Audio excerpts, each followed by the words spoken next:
Good evening, Korean citizens, and those who love freedom and democracy all over the world.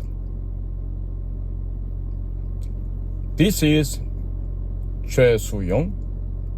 I'm a Korean, a retired Korean secret case officer of the National Intelligence Service of the Republic of Korea.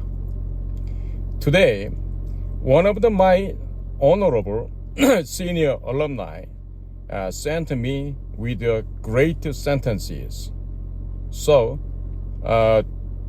from now, I'd like to introduce these remarkable, great sentences written by Ryu Gun-il. Mr. Ryu Gun-il is the most famous editor of the Korea. So it is very honor of me to introduce Mr. Ryu Gun-il's the great sentences to all over the world. The title is Democratic Party, Anti-United States, and Pro-China.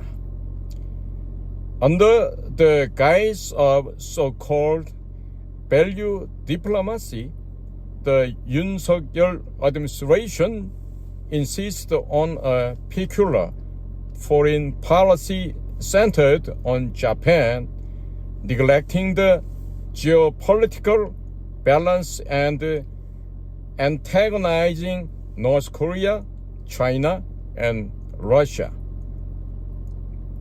This is an excerpt from the impeachment proposal against President Yoon Suk-yeol submitted on December 12, 2024 by the Democratic Party of Korea, DPK, and other left-wing parties. Their claim is essentially this: President Yoon Suk-yeol focused solely on the South Korea and United States and Japan alliance while adopting a hostile stance toward the authoritarian regimes of North Korea, China, and Russia. This is one of the grounds for impeachment. So, are the Democratic Party and its allies confessing to being anti-United States and pro-China? Half of South Korean anti-United States and pro-China. By December 14th, when the impeachment motion passed the National Assembly, the above phrase had been omitted. Did they realize belatedly that it was a misstep? Even if the phrase was removed, their intentions were already exposed. The Democratic Party, its affiliate parties, and their supporters among the pro-impeachment crowd are ultimately anti-United States and pro-China factions. Is the United States aware of this? If nearly half of South Koreans whom the United States has considered allies are part of an anti-United States and pro-China faction, it means the United States has been deceived all this time with its eyes wide open. Aren't you angry, America? Anti-United States and pro-China send their children to study abroad in the United States. In South Korea, voters who support anti-United States and pro-China parties and politicians are as numerous as grains of sand on the beach. Let's set aside the general public who are often swayed by propaganda.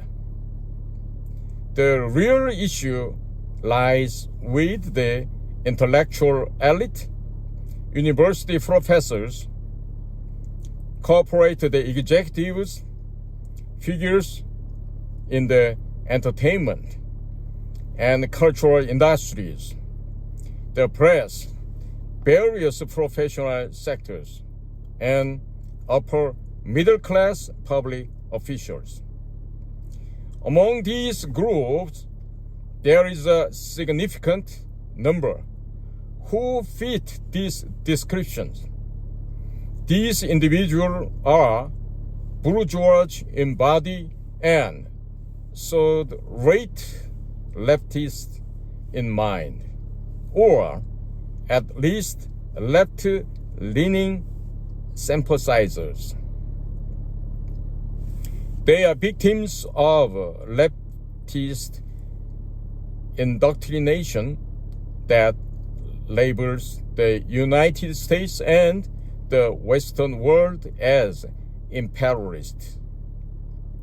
Yet, paradoxically, their lifestyle is steeped in bourgeoisie's comforts, which they thoroughly enjoy.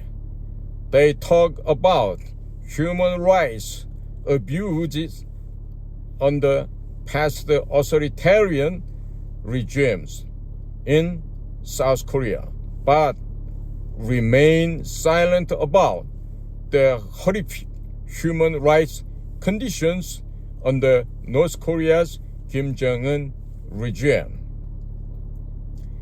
Meanwhile, they send their children to study abroad in the United States. This is hypocrisy. Does the United States still not recognize?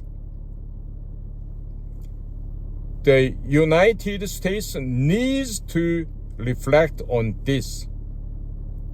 Will it continue to issue entry visas to these anti-United States, South Korean?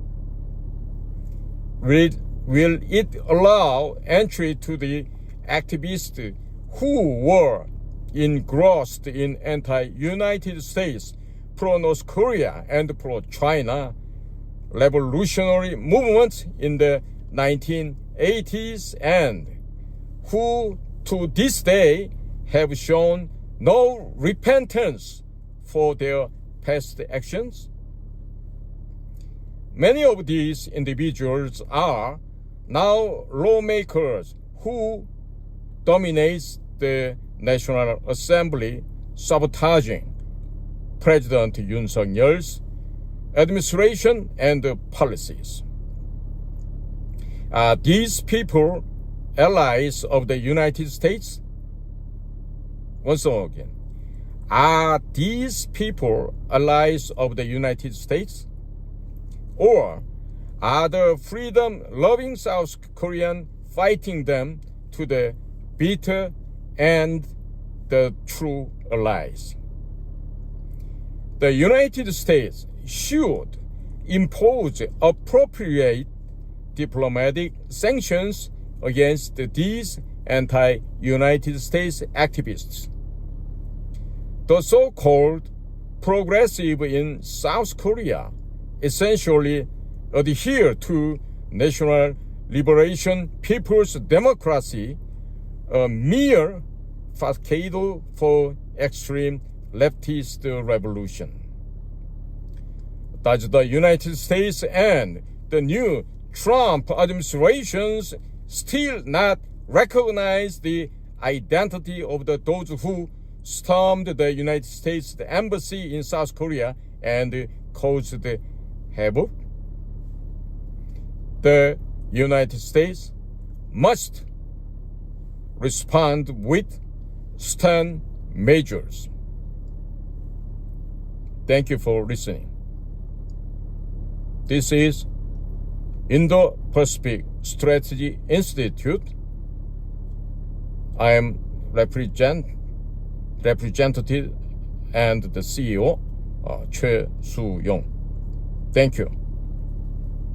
American citizens, God bless your country and the whole United States peoples. Thank you.